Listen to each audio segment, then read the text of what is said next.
والصلاة والسلام على سيد المرسلين وخاتم النبيين. فقد قال الله تبارك وتعالى في القرآن العظيم: أعوذ بالله من الشيطان الرجيم. بسم الله الرحمن الرحيم. أم يحسدون الناس على ما آتاهم الله من فضله.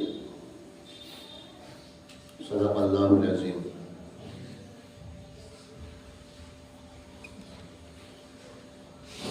بیماریوں میں جسمانی بیماریوں میں سب سے بڑی اور ڈینجرس سمجھی جانے والی اور پرخطر سمجھی جانے والی جو بیماری ہے وہ دل کی بیماری. جسم کا کوئی بھی پارٹ پرزا بیمار ہو جائے، کوئی اعضا بیمار ہو جائے تو اس کا علاج بہت آسان ہے، بسا اوقات چینج بھی کر دیا جاتا ہے.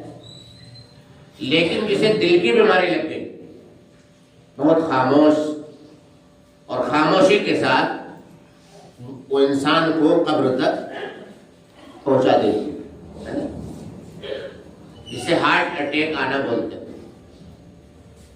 میرے بھائیوں، جس طرح جسمانی اعتبار سے اگر دل بیمار ہو جائے تو وہ انسان ہر وقت خطرے میں رہتا ہے کہ پتہ نہیں دوسرا اٹیک کب آ جائے، ہے نا.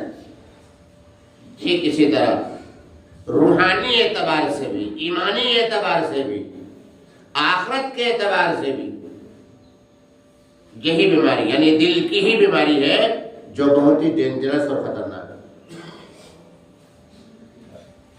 اور ان میں سب سے اہم ہے مذہب اسلام کے جو 5 ارکان ہیں، ان 5 رکنوں میں سب سے بنیادی جو رکن ہے وہ ہے ایمان، یعنی اپنے دل کو کفر سے پاک کرنا، شرک سے پاک کرنا، اور اپنے دل کے اندر ایک اللہ سے ہونے کا یقین اور اعتماد کو جمانا کہ ایک اللہ سے ہوتا ہے، ایک اللہ کے سوا کسی سے کچھ ہونے والا نہیں، اور ایک اللہ کے سوا کائنات میں کوئی بھی ہے، چاہے وہ نبیوں کی جماعت ہے، رسولوں کی جماعت ہے، صحابہ کی ہے، تابعین کی ہے، تبع تابعین کی ہے، قطبوں کی ہے، ابدال کی ہے، اولیاء کی ہے، علماء کی ہے، مشائخ کی ہے، بزرگان دین کی ہے، مستجاب الدعوات کی جماعت ہے، کوئی بھی جماعت، یہ سب اللہ کے سوا ہے تو یہ اللہ کے غیر ہے، اور اللہ کے غیر سے کچھ نہیں ہوتا. یہ بڑا مضبوط عقیدہ ہے صاحب اسلام کا، اور بہت بنیادی عقیدہ ہے، اور اسی عقیدے کی تعلیم دی ہے حضرت سیدنا آدم علیہ السلام سے لے کر حضرت محمد مصطفیٰ صلی اللہ تعالی علیہ وآلہ وسلم تک تمام انبیاء اور رسول.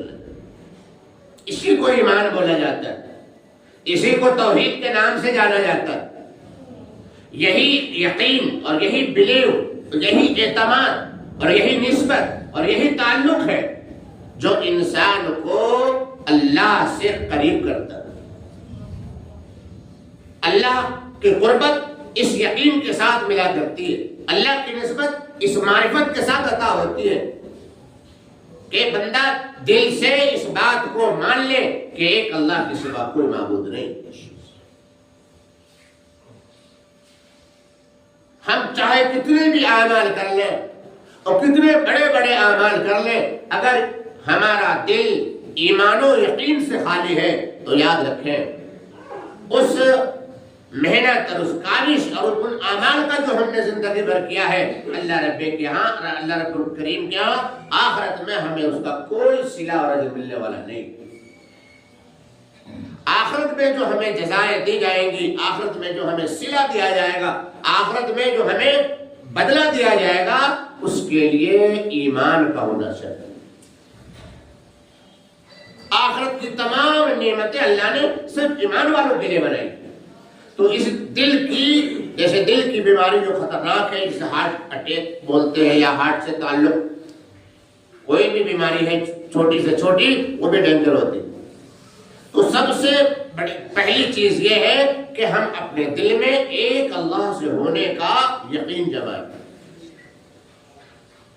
حالات کیسے بھی ہو، حالات کیسے بھی ہو، ہم اس معاملے میں سمجھوتا نہ کریں.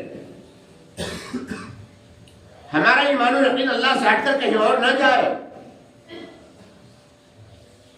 آج ہماری زندگیاں جہالت کی وجہ سے ایسی ہو گئی کہ ہم تو مانتے ہیں کہ اللہ ایک ہے اور ایک اللہ سے ہوتا ہے، اس کا اقرار اور اظہار بھی کرتے ہیں، لیکن ذرا سا معاملہ ڈگمگایا، تھوڑی سی اتار چڑھاؤ ہوئی، تھوڑا سا معاملہ کسی وجہ سے 19-20 ہو گیا، پھر ہم اللہ کو چھوڑ کر چاروں طرف کو بھاگتے پھرتے تھے،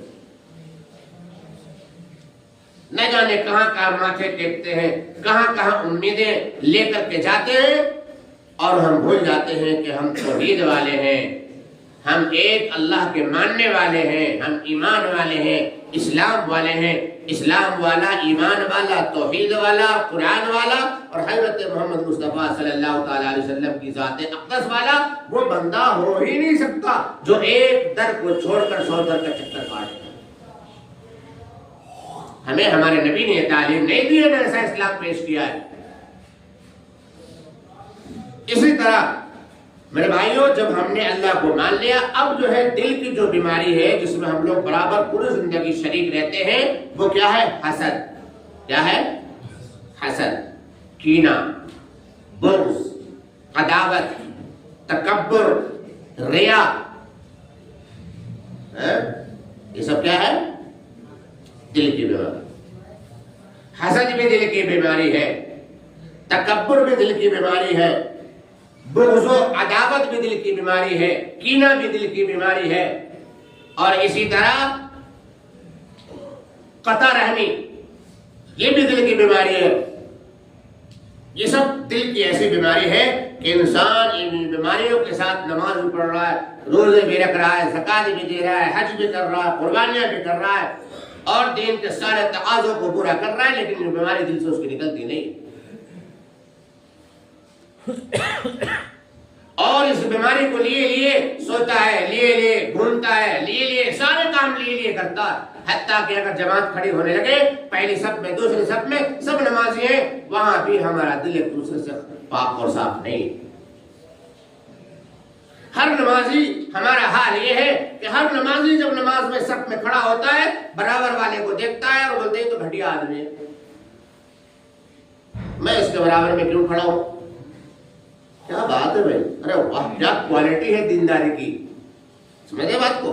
چہرے پر نور ہے، سرور ہے، نماز کی پابندیاں ہیں، سب کچھ ہے، لیکن میرا حال یہ ہے کہ میں برابر میں جب کھڑا ہو رہا ہوں تو یہ دیکھتا ہوں کہ میرا برابر میں کون ہے، پتہ نہیں تو بہت گھٹیا آدمی، اب میں سوچتا ہوں دائیں بائیں ہو جاؤں، اور پھر نشہ جناب کو کیا ہے کہ مجھ سے بڑا کوئی دیندار نہیں۔ یاد رکھیں، میں بھی، آپ بھی سب یاد رکھیں، اتنے لٹھ پڑیں گے قبر پہ، اتنے لٹھ ماری جائے گی قیامت میں، ساری دینداری کا نشہ اتر جائے گا۔ کون سی دینداری ہے بھائی؟ نماز کھڑی ہو رہی ہے، جماعت کھڑی ہو رہی ہے، اللہ کی بارگاہ میں ہم حاضر ہونے والے، ہمارا حال یہ ہے کہ ہم ایک دوسرے کے برابر میں کھڑے ہونے کو راضی نہیں ہیں۔ گھمنڈ اس بات کا ہے کہ ہم سے بڑا کوئی دیندار نہیں۔ اچھے دیندار اس بیماری کے اندر مبتلا ہے، بتاؤ ہے نہیں ہے؟ تبلیغی جماعت ہے، کتنا پیارا کام ہے، کتنی اچھی جماعت اللہ نے ہمیں دی ہے، دعوت کا کام، تبلیغ کا کام۔ پتہ یہ چلا امیر صاحب سے لے کر نیچے تک جو بھی بیٹھا ہے، کوئی بندہ ہے بھاگ رہا ہے، محنت کر رہا ہے، کوشش کر رہا ہے، اب ہمیں حسد ہو گئی، یار یہ تو اسی بندے کو ہر جگہ پوچھا جاتا، ہم نے کوئی پوچھتا نہیں، اب اس سے حسد کرنے لگا، بھیا تم کر لو اس کام کو۔ کریں گے نہیں، قربانی دیں گے نہیں، نکلیں گے نہیں، لیکن اس حسد ضرور کریں گے پیٹ بھر کے، بھائی تم کر لو، کوئی سرٹیفکیٹ تو ملی نہیں ہے بھائی اسی بندے کو کرنا نہیں ہے، حسد کرنا، نکلیں گے نہیں، حسد کریں گے، قربانی نہیں دیں گے، حسد کریں گے۔ کیا ہو گیا بھائی؟ ہم سب لوگ ٹھیک ٹھاک جی رہے ہیں، سب کے کاروبار ہے، کوئی بھائی ہمارا کاروبار میں ذرا آگے بڑھ گیا، کئی سال سے بیچارے کا کام نہیں چل رہا تھا، اب اس سال اللہ نے اس کے کام کو تھوڑی سی حرکت دے دی، تھوڑی سی برکت دے دی، تھوڑا خوب مال آیا، بکا، بھائیوں کو پیٹ میں درد شروع ہو گیا، بھائی اس نے تو بھیا اس سال تو لوٹ کے پھینک دیا۔ جملے دیکھو کیسے بولتے ہیں، لوٹ کے پھینکتے، بھائی اس نے تو اس سال خوب کاٹا۔ ارے بھائی کیا ہو گیا یار تمہیں؟ کاٹا کہ اللہ نے دیا، تمہارے پیٹ میں کیوں درد ہو رہا ہے بھائی؟ گھمنڈ ہے پوری دینداری کا، تقوی کا، طہارت کا، لیکن اسے برداشت نہیں کہ اپنے بھائی کی دکان سے چل جائے۔ بیٹا بیٹی کا اگر رشتہ اچھا لگ جائے، او دیکھا کیسے موڑ دیا رشتے دار کو، ارے کیا ہو گیا؟ کچھ بھی تو ہضم کر لو، کچھ بھی تو برداشت کر لو۔ بالکل ہمیں برداشت نہیں ہے کسی کی دکان چلے، کسی کی عزت میں اضافہ ہو جائے، کسی میں دینداری آ جائے، کوئی دین کا کام آگے بڑھ کر دوڑ کر کرے، بالکل برداشت نہیں ہے۔ اور یقین ہے کہ جنت ہمارے لیے بنی ہوئی ہے۔ اللہ کے نبی صلی اللہ تعالی علیہ وسلم جامع کوثر لے کر ہمارے طرف کو دیکھیں گے، گنگا تو لے پی لے، کیا بات ہے۔ اور منکر نکیر کیا ہے؟ منکر نکیر کو تو ہے ایک چٹکیوں میں جواب دے دیں گے، کون ہے رب؟ اللہ کون ہے؟ یہ مذہب کیا ہے؟ اسلام۔ اور یہ کون ہے؟ میرے نبی صلی اللہ علیہ وسلم۔ ہو گیا، نکلو یہاں سے۔ گھمنڈ پورا ہے بھائی صاحب، گھمنڈ پورا ہے، نشہ پورا ہے، اور دینداری دائیں بائیں بھی نہیں۔ ہمارا حال کیا ہے بھائی؟ سب کی بیماری ہے یہ، اللہ معاف کرے۔ اکثر اللہ ماشاء اللہ کوئی ہوگا، لیکن یہ حسد کی جو بیماری ہے، کینے کی جو بیماری ہے، عداوت ہے، جو دل میں بغض ہے، حسد ہے، یہ اکثر دلوں کے اندر پندا۔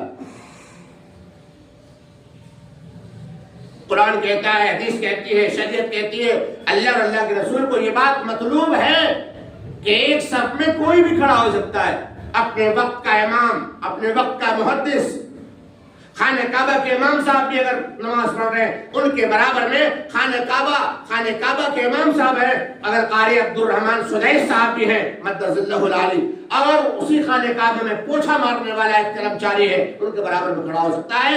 حضرت قاری عبد الرحمن سدیس صاحب مدد اللہ العالی جو خانہ کعبہ کے امام ہیں، انہیں یہ حق نہیں ہے کہ ان کی طرف ترچھی نگاہ سے بھی دیکھ لیں، ہٹنا پیچھے جانا تو دور کی بات ہے، ان کی بھی یہ پاور اسلام نے نہیں دی ہے۔ یہ اتنی خوبصورتی ہے اسلام کی۔ آج ہمارے دلوں کے اندر ایسی بیماری ہو گئی، ایسا کینا کپٹ پال لیا کہ ایک تماشا بنا لیا ہم نے، بالکل برابر میں کھڑے ہونے کو راضی نہیں ہوتے۔ حضرت انس رضی اللہ تعالیٰ عنہ روایت کرتے ہیں کہ اللہ کے نبی صلی اللہ تعالیٰ علیہ وسلم کی مجلس میں ہم سب لوگ بیٹھے ہوئے تھے، سید الاولین والآخرین، میرے اور آپ کے نبی حضرت محمد مصطفیٰ صلی اللہ تعالیٰ علیہ وآلہ وسلم نے ارشاد فرمایا، اے لوگوں بتاؤ کیا تم جنتی شخص کو دیکھنا چاہتے ہو؟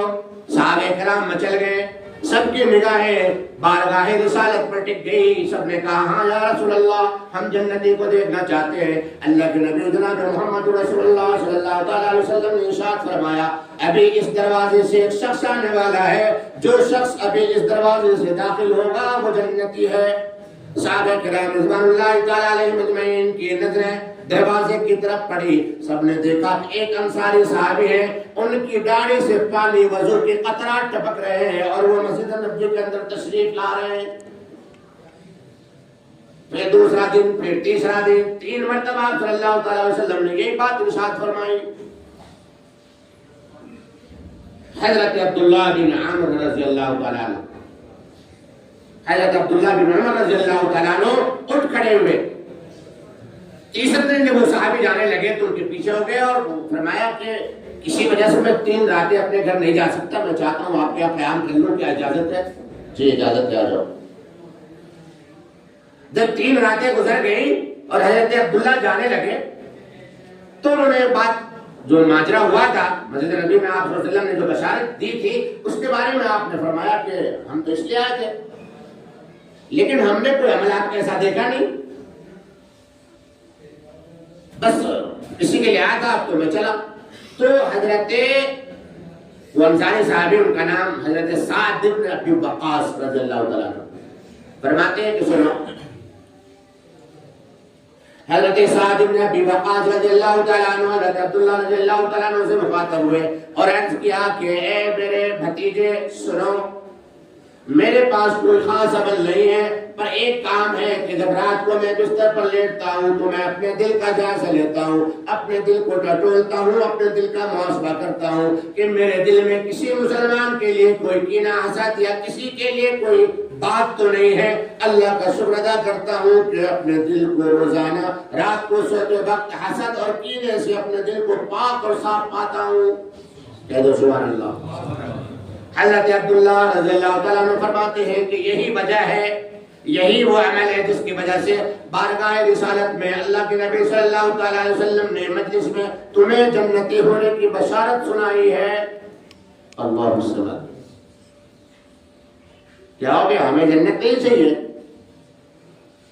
ہمیں جنت میں نہیں جانا، دنیا میں مصیبت کوٹنی، وہاں بھی مصیبت کوٹنی، اللہ نہ کرے۔ بھائی جنت اللہ نے ایمان والوں کے لیے، اچھے اعمال والوں کے لیے بنائی ہے۔ جنت ہمارا منتظر ہے۔ صحابہ سے سیکھو، صحابہ سے سیکھو، حیات الصحابہ پڑھو، ان کو سنو کہ یہ خفیہ عمل ہے، دل کو پاک رکھنے کا کتنا پیارا عمل ہے۔ انہوں نے دل کو پاک صاف رکھا کینے سے، حسد سے۔ اللہ کے نبی صلی اللہ تعالیٰ علیہ وسلم زبان رسالت سے جنت کی خوشخبری دے رہے ہیں۔ آج ہمارا دل بغض و عداوت سے بھرا پڑا ہے، ذرا ذرا سے بات پر رشتہ داریاں ٹوٹ رہی ہیں، رشتے ختم ہو رہے ہیں، بھائی بھائی سے، بہنوں سے، سب سے لا تعلق ہو کر انسان الگ جی رہا ہے۔ تکبر ایسی پالتا ہے، اکیلے رہ جاتا ہے۔ کوئی کسی کی فضیلت کو سمجھنے کو تیار نہیں، اپنے سے بڑا کسی کو ماننے کو راضی نہیں۔ شریعت کہتی ہے کہ سامنے والے کو اپنے سے اچھا سمجھو، شریعت کا یہ مزاج ہے۔ ہم نے سب الٹا پلٹا کر دیا، ہمارا مزاج یہ بن گیا کہ میں سب سے اچھا، باقی میرے علاقہ تو سب جاننے میں، سب کو نگار ہے نہیں ہے۔ ہر شخص اپنے کو جنتی سمجھتا ہے، بااخلاق سمجھتا ہے، نیک متقی پرہیزگار سمجھتا ہے، اور سامنے والے کو تو بالکل انٹھ اور جاہل اور بالکل کفر کی حد تک سمجھتا ہے۔ یہ اسلام کا مزاج نہیں ہے میرے بھائیوں، یہ ایمان نہیں ہو سکتا، یہ اسلام اور یہ توحید نہیں ہو سکتی، اللہ کے نبی صلی اللہ علیہ وسلم کی تعلیم نہیں ہو سکتی۔ یہ ہماری بیماری ہے، اس کو ٹھیک کرنے کی ضرورت ہے۔ لہذا عہد کیجئے، میں اور آپ سب نیت اور عہد کریں کہ انشاءاللہ اپنے دل کو حسد سے، بغض سے، کینہ سے، تکبر سے، رشتہ داری کے قطع کرنے سے، یعنی قطع رحمی سے، ان تمام چیزوں سے ہم اپنے دل کو پاک صاف کر کے زندگی گزاریں گے انشاءاللہ۔